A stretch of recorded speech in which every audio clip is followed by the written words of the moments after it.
থেকে নিখোঁজ আর কি হয়েছিল? আমার ছেলে ভোরবেলাতে 3:30টার সময় রাতের বেলায় মানে উঠে চলে যায় বাড়ি থেকে বেরিয়ে। হ্যাঁ, সেখান থেকে কোনো মানে খুঁজে খুঁজে চারিদিকে খুঁজে আত্মীয় স্বজনের বাড়ি খুঁজে কোনো পায় না।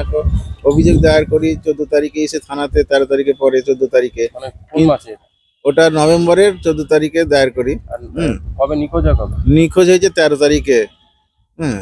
কিভাবে নিখোঁজটা হয়? এবার সকালবেলায় আমরা ঘুম থেকে উঠে দেখছি 6টার সময় ছেলে ঘরে ঘুমিয়ে নেই।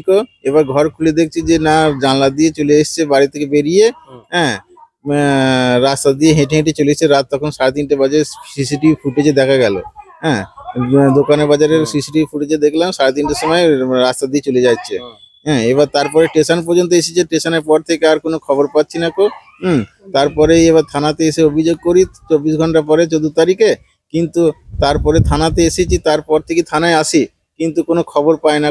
হ্যাঁ, আজকেও আবার থানায় এসেছি। কিন্তু কোনো খবর এখনো পর্যন্ত পুলিশের কাছ থেকে পাইনি। সেই আশায় আসি আমরা রোজই প্রায়। হ্যাঁ, তা কি পড়াশোনা করতো? ছেলে পড়াশোনা করতো না। আগে করেছিল 7-8 পর্যন্ত, তারপরে এখন ওই মোবাইল নিয়েই থাকতো। হ্যাঁ, কিন্তু তা সে ছেলেটা নিখোঁজ হয়ে গেছে, তা এখনো পর্যন্ত কোনো খবর পাচ্ছি না। তার জন্যই আশা।